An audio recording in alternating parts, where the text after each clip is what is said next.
Bonjour et bienvenue dans les présentations de Marco Bertolini, conseiller formation. Alors aujourd'hui, je voudrais vous parler de quelques principes de communication. Des principes de communication très simples, mais qui ont deux avantages.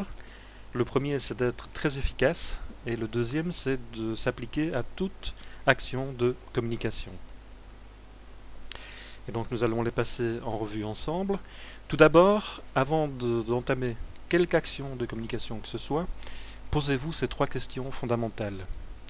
La première, quel est mon message? Qu'est-ce que je veux dire? Si vous n'êtes pas capable de résumer votre conférence, votre prospectus ou votre rapport en une phrase, c'est que vous ne savez probablement pas encore ce que vous voulez dire.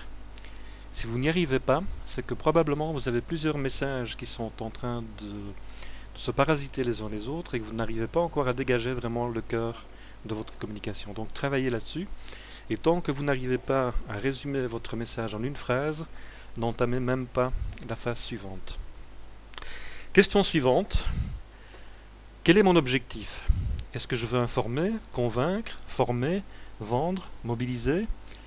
Ça va me demander, pour le même contenu, 5 attitudes différentes. Je vous donne un exemple.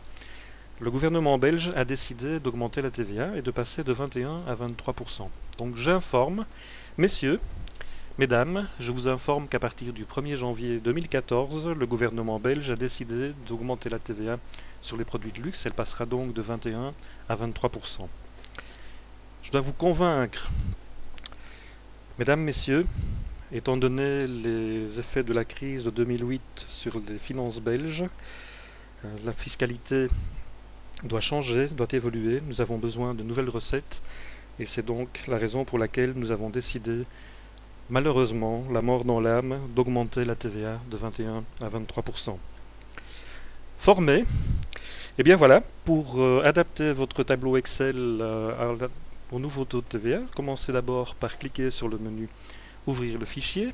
Ensuite, choisissez la feuille de calcul numéro 2 en cliquant sur l'onglet en bas à gauche de votre écran. Vendre. Avec notre application, vous n'aurez pas besoin de former votre personnel pour modifier vos taux de TVA dans vos feuilles Excel ou dans votre logiciel de comptabilité. Il vous suffit de lancer notre application et en quelques minutes, elle va changer automatiquement tous les taux de TVA dans vos feuilles Excel et votre logiciel de comptabilité. Mobiliser. Le gouvernement Di Rupo a décidé de s'attaquer à la classe ouvrière. Ces 2% d'augmentation de la TVA sont une ponction intolérable dans la poche du travailleur. Et donc nous, syndicats, socialistes, chrétiens et libéraux unifiés, nous avons décidé de descendre dans la rue avec tous nos militants. Vous avez vu que pour le même contenu, 5 façons différentes de présenter le message. Et puis, et c'est peut-être le plus important finalement, qui est mon public? Est-ce que je vais m'adresser à des spécialistes comme moi? Chouette, on va pouvoir jargonner, on va pouvoir se faire plaisir, on va pouvoir utiliser des expressions que personne d'autre que nous ne comprend. Ah! Ou bien est-ce que ce sont des néophytes à qui je dois tout expliquer? Et là, il va falloir que j'entre, non pas dans le détail, mais dans des explications extrêmement simples, des choses qui sont abordables à tout le monde. Est-ce que ce sont des investisseurs à qui je dois convaincre? Et donc il va falloir que je mette l'accent sur certaines choses et peut-être que j'oublie ou en tout cas que j'estompe certains détails qui ne sont pas tout à l'honneur de mon client.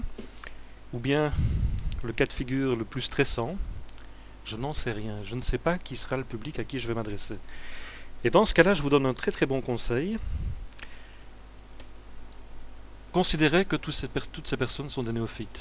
Pourquoi? Parce que par expérience, il est beaucoup plus simple de partir d'une explication simple et puis d'entrer dans le détail que de partir d'une explication pour spécialistes et de la simplifier en improvisant, tout en racontant.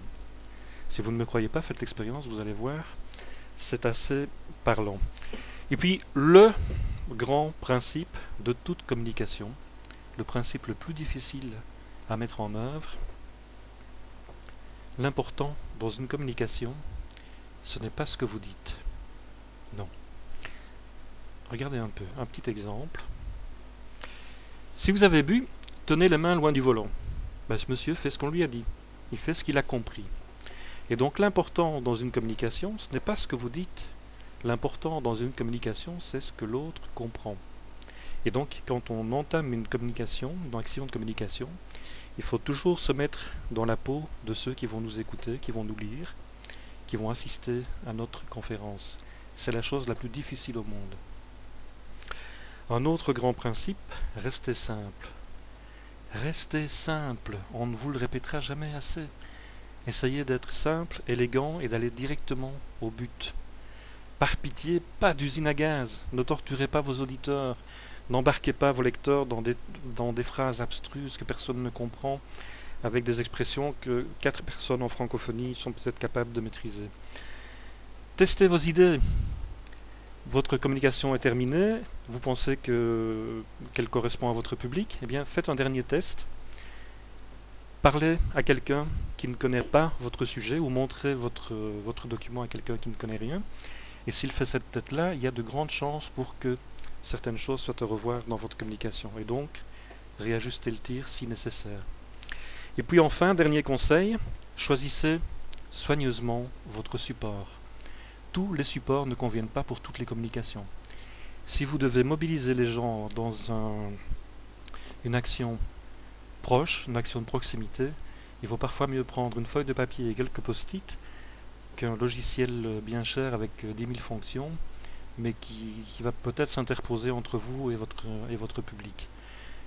Parfois, il vaut mieux avoir un logiciel comme Prezi, qui effectivement peut mettre l'accent sur certaines choses intéressantes.